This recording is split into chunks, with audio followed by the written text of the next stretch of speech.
Good evening once again and a very warm welcome to Rwanda Television News. My name is Gloria Mutesi. Starting us off tonight, President Paul Kagame this Tuesday spoke at the Africa Rising Seminar with students, faculty and members of the community of Harvard Business School. The head of state discussed matters leadership at the virtually held seminar.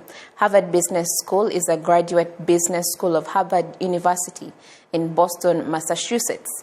It is ranked among the top business schools in the world. The school offers full-time MBA program, management-related doctoral programs, and many executive education programs. President Kagame has offered public lectures at the Harvard Business School on 4 occasions where he is invited to give insights into Rwanda's story. The most recent event was held in March 2017 at the university campus where he spoke at the school's microeconomics of competitiveness class taught by Professors Michael Porter and Laura Alfaro. The class examined a case study titled Rwanda, National Economic Transformation that tracks the country's development trajectory from colonialism and independence to conflict and post-conflict reconstruction and transformation. In other news, following the decision to lock down the city of Kigali, a cross-section of citizens in the city say they were not surprised with this decision, as many people had become reluctant in respecting the COVID-19 prevention measures. Many agree that this is for the benefit of all the citizens. Fiona Mbabazi starts us off tonight with this story. It's midday and we are in the heart of the city of Kigali in what is commonly known as Mateos. This is just a few hours before the cabinet meeting had shared the new communique of putting the city of Kigali under the lockdown. Many of those we found there say they smelled a lockdown since the COVID-19 infection rates and number of deaths had steadily grown over the past days. Guma Murugu is very near. We are losing a lot of people and we have many people across going against these directives. It's definitely near us. If they take us back home in the Guma Murugu, then that will be okay because I think we deserve it. This eventually happened as expected by many when the city of Kigali was put under lockdown. I am not surprised because the number of deaths that was rising, and at the end of the day, life is very important. We must protect ourselves. We expected this, and fighting this pandemic should be a priority because we do not prioritize this, then we might lose more saying that we want to eat. Life is more important. Closing down is hard, but we must protect ourselves and we must follow what's going on. We know what has been happening in the country. There have been many deaths. We have had it on the media. So it is time we protected ourselves.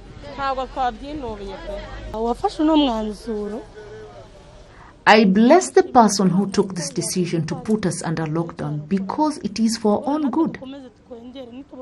We as citizens should also not just sit. We must do our best to reduce the numbers so that we can continue with normalcy. Statistics from the Rwanda Biomedical Center indicates that in the last 50 days, the rate of infection moved from 3% to 12%, meaning 1 out of 10 people has the virus. The Director General, Dr. Saben Sazimana of Rwanda Biomedical Center, explains that there was no other way out but a lockdown for Kigali City as a solution to the rapid rate of infections. We have 4 categories of this pandemic. The first is having no case or having 1 case, but you know its origin and you can quickly control it. The second is what we call imported cases from outside the country, and we would put them under quarantine and manage it. The third is containment, just like what we did in Rusizi and other places. We could easily trace those who have the virus and help them get well quickly. The fourth is mitigation. This is what we are doing in Kigali, meaning we do not know who has it or who doesn't have the virus, meaning everyone must be where they are and stopped so that whoever is sick cannot infect others and those who are sick can quickly get well. Umubiri ushobora kuba wakwirwanaho akiririwe atongeye gukwirakwiza mu bandi.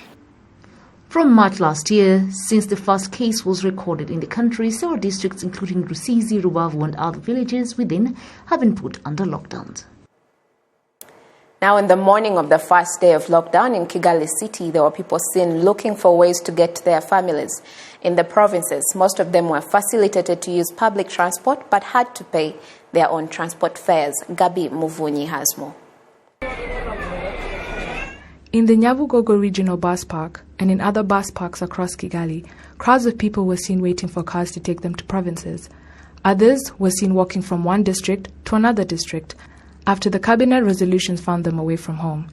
They say they have decided to go back to their families since they won't be working at the moment. I figured staying in a place that's not home would be very challenging, and it might be difficult to sustain myself, so I decided to go home.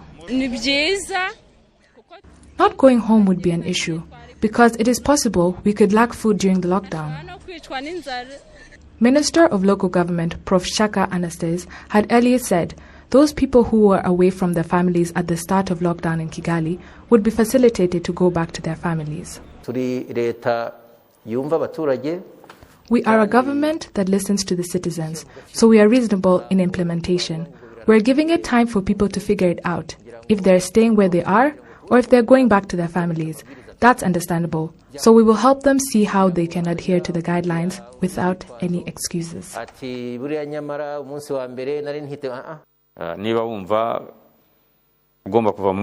If you feel like you want to get out of Kigali or out of the province and you have decided, it doesn't take away the importance of complying to COVID-19 regulations fully. Many people were also seen in the markets across Kigali city buying foodstuff to sustain them through the time they will be under lockdown. Some traders have also hiked their prices. Technology has now become the center of many economies as e-commerce is embraced every day, especially during this pandemic. The number of e-commerce businesses in the country has now risen from 8 to 50. Mohoza Cecile says he uses online platforms like Park and Pick and Pause Delivery to get deliveries to her doorstep due to the pandemic.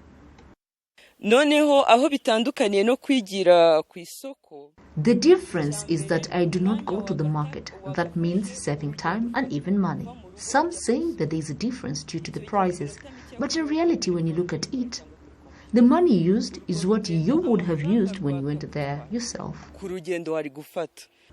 Those who head these companies say that the challenges earlier faced have eased due to the change in mindset.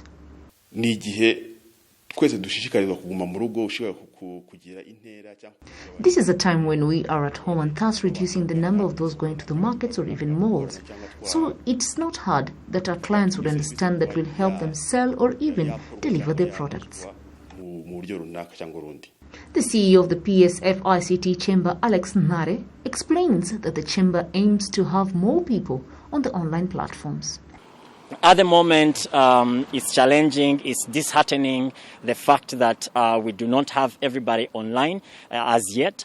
But we are working on that. We're already rolling out a project or an initiative called Ihuzo, Digital Commerce, that is going to connect, or that is already connecting literally, micro and small enterprises with digital platforms. So right now, as we speak, there are companies that we're onboarding on different platforms, e-commerce platforms, fintech platforms, as well as freelancing or iWorker platforms. So this is the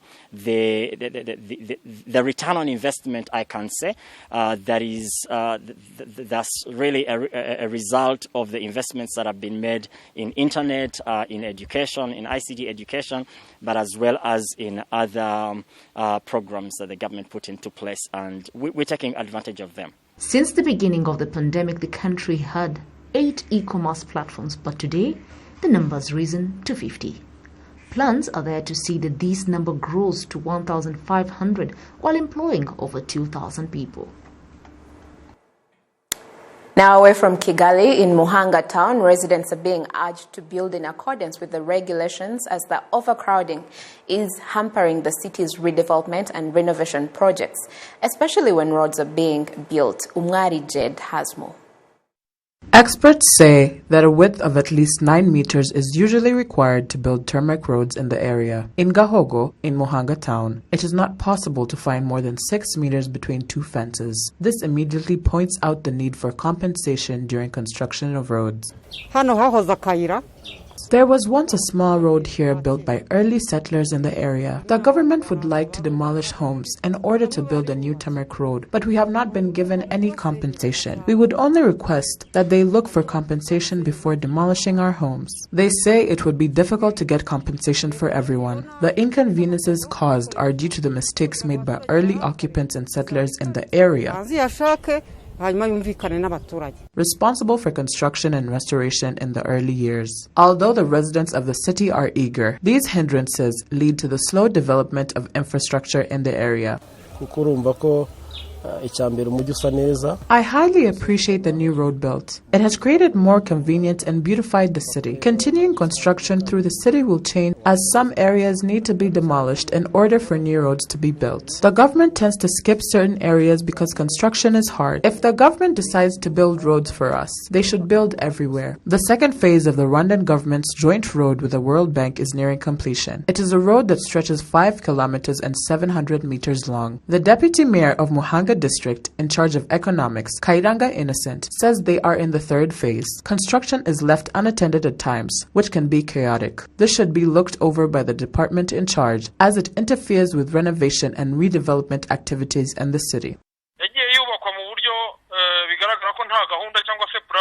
The roads are seen to have been built with no major plans. Construction work starts and stops at random. It is inconveniencing. We urge residents to bring up any concerns with the inconsistent road construction and demolitions. Residents say one of the ways to prevent these problems is for the government to prioritize road infrastructure in residential areas. In recent years, new tarmac roads have been built in Ruli Cell in Shogwe sector. They have been built with ease because of the respect given to road boundaries. Umngari Jade, RTV News. Thanks very much, Ungari Jed, for that report. Now, the COMESA Business Council is working towards an integrated digital common payment policy for micro, small, and medium enterprises within the COMESA region. On 20th and 21st January 2021, Kigali will host a high-level public-private dialogue on the development of a low-value retail common digital payment policy for COMESA. Speaking to the CEO of the COMESA Business Council, Ms. Sandra Uwera, she begins by explaining the impact of COVID-19 on conventional supply chain networks across the COMESA region in terms of the existing payment methods and payment systems. Now, in terms of the supply chain disruption aspects, we've seen a slow down in production due to the current shortage of raw materials. We've seen this has actually been aggressed because of the inputs that we're importing from our neighboring countries in the region and our trading partners in China. And it has also created a gap in terms of providing basic necessities to our consumer market here in Rwanda, across the region. It has also broken business and market linkages and partnerships and contracts across our markets. We've seen how the supply chain has been seriously disrupted in terms of also looking for alternative source markets within our region. On the upside, it has also opened our eyes to the potential opportunities of setting up shop in various businesses. We've seen companies diversifying into various agro-industry value chains in an effort to respond to the increasing demand in our market. But still, again, to counter that, we've also seen rising production costs due to the delay in delivery of these products or these goods, due to also the high logistical costs that are being faced by the truckers across the border, and also, of course, due to the impact of meeting the COVID-19 regulations. There's also been an impact on how it affects goods being kept at the border. So on the plus side, it has become a very strong call to the region, not just in COMESA but in Africa, to strengthen and increase our regional manufacturing productivity and bases across African markets. So now with the operationalization of the CFTA, I believe we're ready for business, and a lot of countries and companies are looking at the opportunities presented in terms of setting up productive capacity hubs across Africa. So Absolutely. the payment system works hand in hand in that, because we are hoping to see it increase and improve affordable cross-border transactions, especially at a digital scale, now that we are all, remodeling and resetting our businesses to embrace digitization across various segments. Absolutely. And what is the expected impact or outcome of this policy for the MSMEs in terms of intra-regional trade? Well, it's first and foremost, I think it's important to understand why the policy is even being set up. It's actually a call from various businesses across our segments. We have been engaging for the past 1.5 years with the mobile network operators and commercial banks to see how they can actually come together to cooperate, to move to a cooperation mode as opposed to a competitive mode, and also engage and understand the needs and requirements of micro, small, and medium enterprises at a grassroots level. We've also been engaging with manufacturing companies and talking to their supply chain players. We've been talking to cross-border traders, SMEs who are in agro-industry, manufacturing, and also some business process outsourcing market, so that we could actually put together a digital common payment policy that is speaking to the needs of this SME in terms of improving, in terms of setting up affordable, transparent, and user-friendly digital cross-border transactions that could be attractive to this particular customer base. And right now, it is actually a very, very timely discussion, because we are slowly but surely moving towards a singular digitization era. And so digital trade facilitation is very core to the foundation of what we'll be doing as businesses, especially when we're interacting and engaging across markets. And so there's a great need to also talk to policy drivers within COMESA on how to facilitate this process. So you will note, as we engage in these discussions, we are looking at the value proposition aspect for small and medium enterprises in terms of using such a tool. And we are also targeting low-income market segments like the micro enterprise. And we're also trying to see how to move them from operating within a small critical market share in the domestic market to engaging into a larger market and eventually moving across borders. But they have very, very key challenges, such as accessing finance, such as digital financial literacy, such as even understanding that digitization can move them from operating in a very small space to actually having more buyers on an e-commerce platform. And so there's a lot of sensitization, awareness, and technical capacity building that needs to be put in place to support this, support small and medium enterprises, especially the women and the youth. And so this particular policy is trying to address all these various aspects. But most importantly, we're also looking at harmonization of about 8 policy areas that would be considered by the countries who would be willing to embrace the policy. And this harmonization would mean that we'll be opening our markets for more business, more trade, more e-commerce solutions. We'll be encouraging the private sector to innovate and evolve according to the needs of the SMEs. And we'll also be strengthening a lot of digital payments using our existing Momo, or M-Pesa platforms, and also other digital solutions that could come from this system. Absolutely. But what would be the cost for both SMEs and other stakeholders, such as governments, to ensure that this is attained, maybe? You are aware that the COMESA Business Council, we are an advocacy body for the private sector. Yes. So the meeting that we're having tomorrow is actually an advocacy platform where we're engaging with policymakers in the financial services segment, the central bank governors, the ministers of finance, ICT, and trade to present certain recommendations or proposals from business. So one of the proposals, of course, that we're making is that the cost of transaction to an SME should be equivalent to the cost they would incur at a domestic level or lower. But of course, these pricing structures also have to consider the cost of transaction from a regulatory side and from a commercial side between two parties, namely the commercial banks and the MNOs, the mobile network operators. So we are looking at seeing, in as much as possible, we're looking at driving the cost of transaction downwards in order to create an incentive for this consumer market, the MSME, to be able to use this tool. So it is our hope that the innovators in the field, the private sector, will be able to leverage from this particular policy to also develop tools and solutions that could respond to the same. Thank you so much, Ms. Sandra, for your insights this evening.